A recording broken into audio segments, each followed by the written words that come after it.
such a soulful speck of a place on South Africa's Eastern Cape. It is Qunu, and its quiet calm is now interrupted by the demands of death.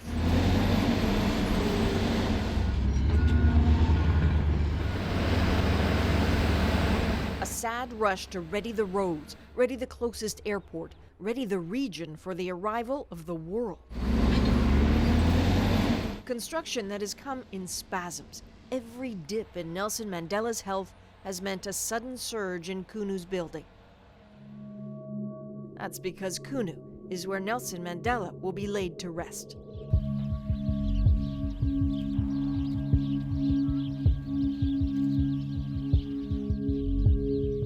Born and raised in the green valleys, destined to be buried in the long grasses alongside the Mandelas he loved. As in his life, many have squabbled over what should happen with him now, but to be here was his wish.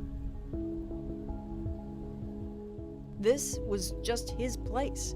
Except for the ever-changing roads, much is as it was when he was a boy, shoeless but happy, herding the family sheep.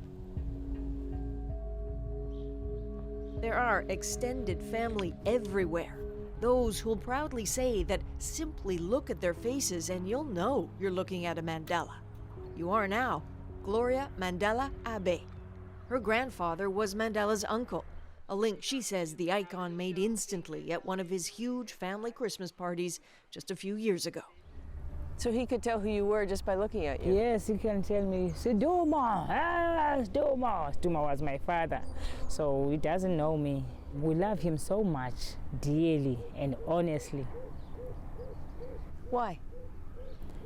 Because he fought for us, for our freedom.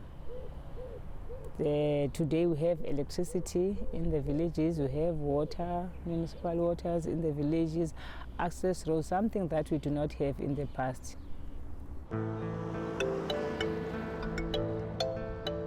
What he eventually gave Qunu can be counted. What Qunu gave him is harder to measure, but just as real. The places that mattered to him marked with footprints. There's not much more. Most early records taken in police raids and a house fire. Just a few crucial diary notes are left, and they're key. Nelson Mandela wrote of his time in these valleys that he felt like his roots were also his destiny, that as a kid he would hide behind big trees and listen to the elders debate what was best for the community. He wanted to be a part of that, said he thought he'd grow up to be an advisor to the king and serve his tribe. Serve he did, but his tribe, of course, became all of South Africa and beyond. And right here, the footprints leading the way, one of the same big trees that hid that curious young boy, named by his father as Roli Hlahla, a Xhosa name meaning someone who pulls the wood away, the wood as in the fencing that holds in the goats, a family's wealth. It's an odd name that makes Mandela enthusiasts smile. So his father basically named him as someone who would stir things up, who would make a change. He called him troublemaker. Yes.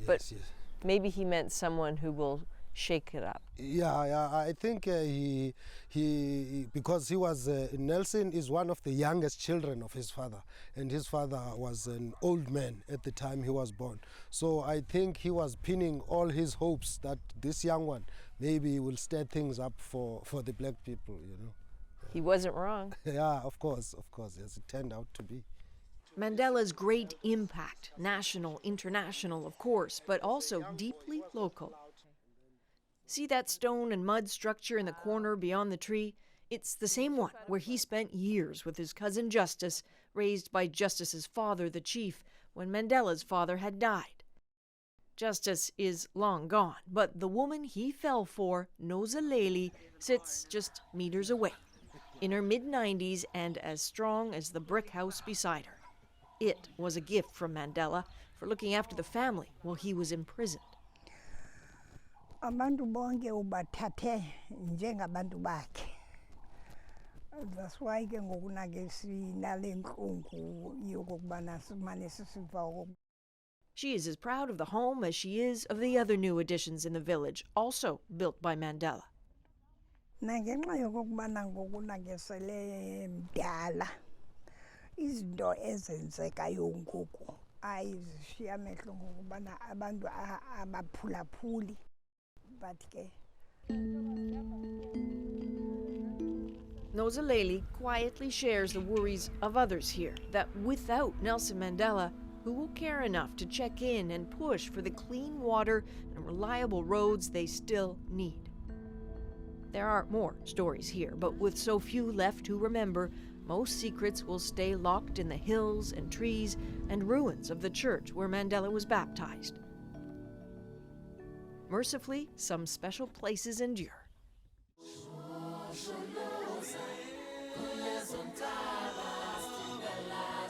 Like the favorite sliding rock worn over the generations. It's a treat, Mandela wrote of, a place to play once as a child he'd finished herding sheep in the valley. See the footprints again?